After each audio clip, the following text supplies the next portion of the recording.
Lost for Words, The Ghost of Arthur Rimbaud. Written and read by me, Paul Morley. Imagine this. The barefooted drummer, beating a folded newspaper with whisk brooms in lieu of a drum, stirs the eye's ear like a blast of brasses in a midnight street. He thought to himself, now there's a sentence. You could look at it forever and hear it for even longer. All you would do, all of your life, is move from word to word, from sound to sound, from rhyme to rhyme, street to street, eye to eye, time to time. And still, it would never wear out, never fall from grace, never die. And here's another one. Imagine writing this. His soul swooned slowly as he heard the snow falling faintly through the universe, and faintly falling, like the descent of their last end, upon all the living and the dead. He often imagined what it would be like to write such a sentence, to end up in such a place, such a centre of concentration, such a level of precision. To not so much create a new world as a very special and alert awareness of one. To follow in the damned dandy dream footsteps of Ralph Ellison or James Joyce, tuning plain language to a lyric pitch without being flung into a fit of imitation. To understand what it is to be invisible, to fly, to stretch your wings, to spin a masterpiece from thin air, to find a vacant seat on a crowded bus. At night, just after 12, when he sensed that most of the people he lived near who he never saw were asleep and deeply lost, in many ways not human, when the house is quiet and the world is calm, he thought about writing the first sentence. How did he decide what that first sentence was going to be, work out the nature of that very first incision? What was it going to be about? Would it be all his own work? Was he going to explain something in his own words? It's a long story, and really, to cut a long story short, the story hasn't ended yet. He had spent some time, possibly even years, working out what the best time of day was to write the sort of sentence that would be the very best sentence he had ever written. He was always searching for that perfect sentence. Eventually, it became clear, after all his research, that the best time of day was at night, just after 12, in a quiet place, away from others, when he sensed how words were like ghosts, and every word was a haunting, a stunning culmination of an uncanny process that had begun millions of years ago, millions of tears ago, a process that had turned noise into meaning, that made sense of the drama of life, of the relationships between names and essence. A word could be silent. A word could make a noise, like a ghost. There it is. There it isn't. It's true. It's the truth. It's all made up. It's a lie. You believe it, you don't believe it. It exists, it does not exist. To write the perfect sentence, you need to understand how these noisy, speechless ghosts haunt the mind and pollute reality, making it what it is. Tremendous trouble. A crazy hash. A mass of illusions and transparent surfaces, and provisional certainties, and exploded schemes and cagey personalities, and monstrous visions, and idle talk, and exotic disintegrations, and charming things, and sleazy genius, and social conjunctions, and obscene gestures, and helpless love, and implausible incidents, and sinister ambiguities, and shattered windows, and extended anecdotes, and plush vulgarities, and subtle enslavements, and strong opinions, and absurd remarks, and newspaper scandals, and giddy menace, and grand booming nonsense, and mad gloomy farce, and indescribable events. He might begin like this. What do you want? Stop where you are, you're positively dripping. When the room is silent, the daylight almost gone. The rain, it never stops. It's the devil's rain.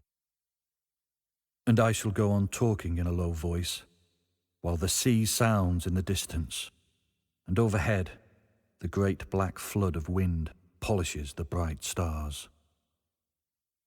A word brings with it all of time, and all of the times it's been used, and all the times it will be used.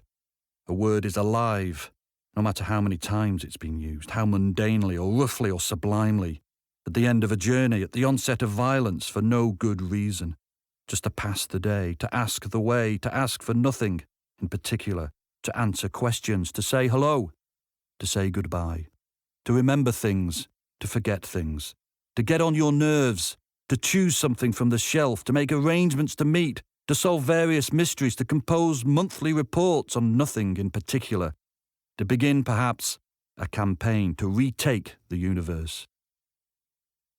Because words are all we have, use words to say, never but dream the days and nights made of dreams of other nights, better days. Never but dream the days and nights made of dreams of other nights, better days. Language is made up of millions of clamorous, close-mouthed ghosts, as inhuman as glass, reflecting each other and shadowing each other, getting to know each other, avoiding each other, and never knowing where they came from, setting off for an unknown destination, and so it goes. The perfect sentence, he decided, having failed again and again to find one of his own, sometimes by an unbelievable whisker, sometimes due to a misplaced comma, a shady stray vowel, is where the combination of words create a small society, a whole world, a closed village, an evolving planet, an intimation of eternity, a hint of all the nothing there is in the universe, mixed with a glimpse of the something that words, as ghosts, on the go, produce as they emerge into the nothing. The perfect sentence was an hallucination, a blissfully controlled border between order and chaos, a ghostly energy that made the very most of putting together in one place, on one line, all these different ghosts, these fuzzy, budding souls, and then seeing what happened to them as they found themselves together, in the same place, at the same time, incidentally creating an illusion of coherence, where a single word is enough to contain all and reveal all. He could begin like this. Through the course of the generations, men constructed the night. Or begin with a puzzle. Who has ever dreamed that he has become a murderer, and from then on has only been carrying on with his usual life for the sake of appearances? If he could, if he was able, if he was allowed, if he had thought of it first, he could begin with these words, these ghosts, these voices and characters and narrators and manipulators of human desire, words gathered together with the purest of motives, words telling us to prepare for anything, because anything can happen. He could begin in these places, on these worlds, with these sources of information. He could begin by making notes in the margin. Cities at night, I feel, contain men who cry in their sleep and then say nothing. All this happened, more or less. We were somewhere around Barstow on the edge of the desert when the drugs began to take hold. Vaughan died yesterday in his last car crash. The death of God left the angels in a strange position. The scent and smoke and sweat of a casino are nauseating at 3 a.m. The day had gone by just as days go by. The strange thing was, he said, how they scream every night at midnight. It was not a street anymore, but a world, a time and space of falling ash and near night.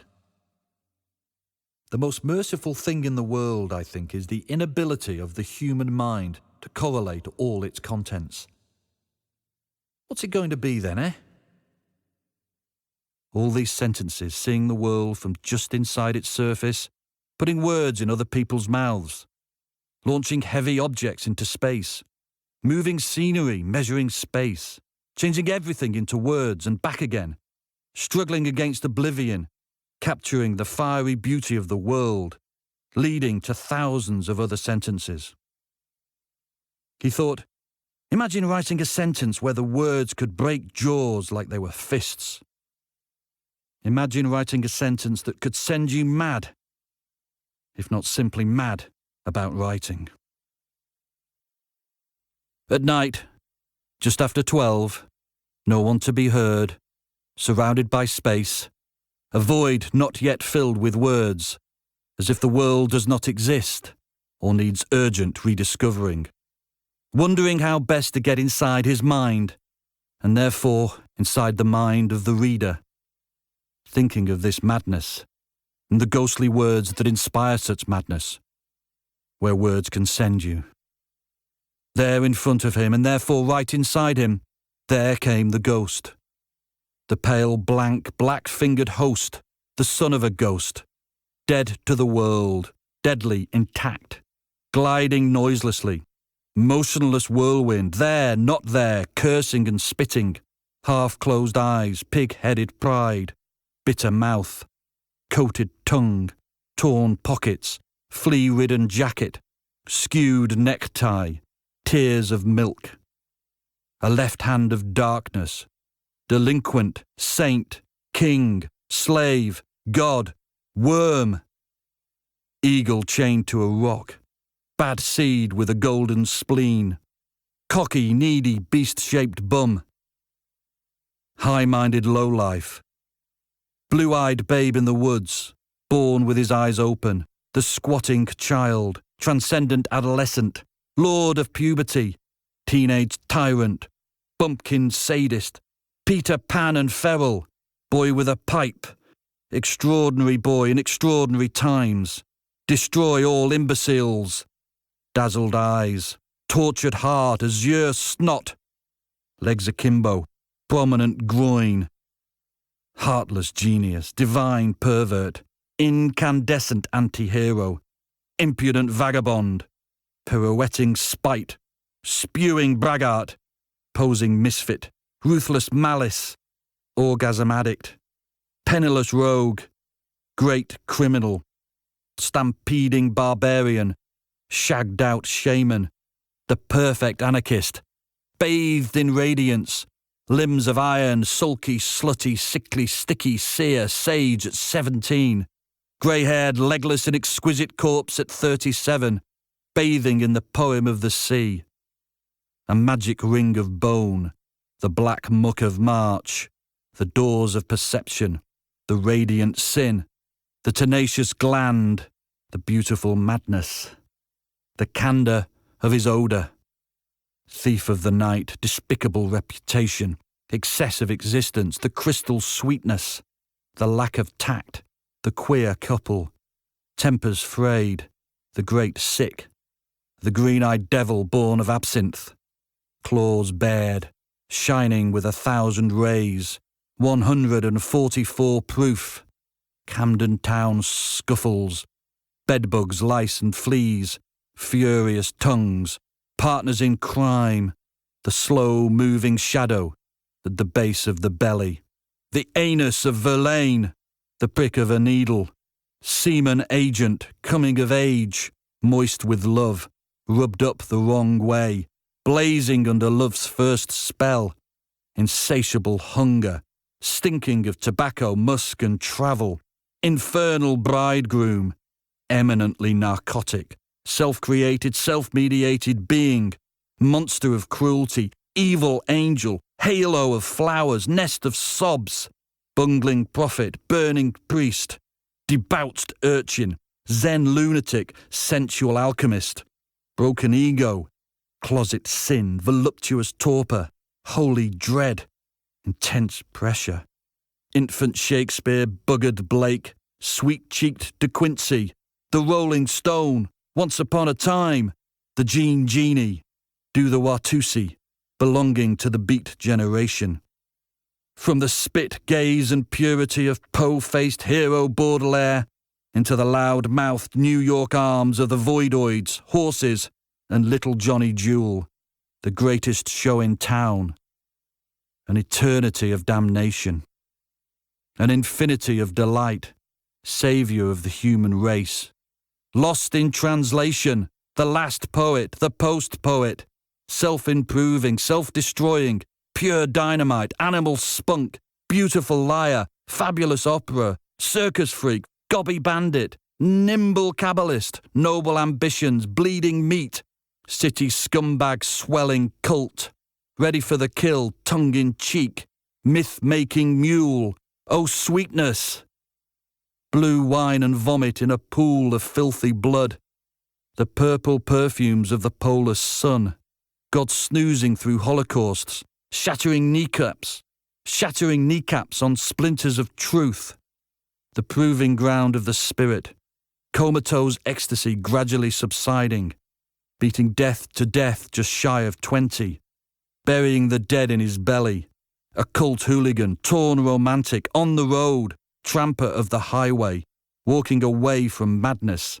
with supernatural powers, escaping the physical fog of personal remorse, mired in the ashes of thought, lighter than a cork, adept at simple hallucination. No more words, nothing more to be said. Once upon the seas of Abyssinia, Horn of Africa, a local wife, woman for sale, hidden, not hidden, deserter, stealer of fire, desert reptile, vagrant fortune seeker, failed gunrunner, shrewd, honest, kind businessman, misanthropic merchant, jumping ship, mystic in the wild state, one in every port, sun and flesh, native self, savage hunter, cast out, cast away, gazing at the wordless bottom of things, sun and flesh, native self, savage hunter, cast out, cast away, gazing at the wordless bottom of things, close to nature, ferocious invalid, after you, dear language, inheriting the future, bound for the sky, and fluent silence, abdicating assassin, pagan punk, going, gone, done at 21, non-existent, down the hole of no return, called to order. That's all that can be said. But, marching to the beat of his own drum, the servant of Allah, with Jesus Christ as a father-in-law, believing in all enchantments, the shock of ice against the stars, arriving at the unknown, left with nothing but an idea of himself, coffin comfort, death as a melody he could hear, bringing an end to everything. No more then. All of this because of words, made up of words, made real because of words which change everything. And at night, after 12, where there is no present, the ghost of Arthur Rimbaud announces himself. Eyes flame, blood sings, skin boils, and out of his mouth spurts angels and demons and deserts and volcanoes and light and hell and virgins and phantoms and blood and drunks and knives and foam and future. And words, these words, a beginning to end all beginnings, to a night in hell. I have just swallowed a terrific mouthful of poison. Blessed, blessed, blessed the advice I was given. My guts are on fire. The power of the poison twists my arms and legs, cripples me, drives me to the ground. I die of thirst, I suffocate. I cannot cry. This is hell. Eternal torment. See how the flames rise. I burn as I ought to. Go on, devil. He decided at night, just after 12. Words mean something different at night. He thought, maybe tomorrow. Maybe tomorrow. The perfect sentence. The sentence that changes everything. That summons up ghosts, that shatters mirrors, that shifts logic. That deals with time and space and whatever comes next. A tap of the poet's finger made everything collapse. The poet no more, strolled off in mid-air. At night, lost for words, holding his nerve, he waited in silence until the sun came up.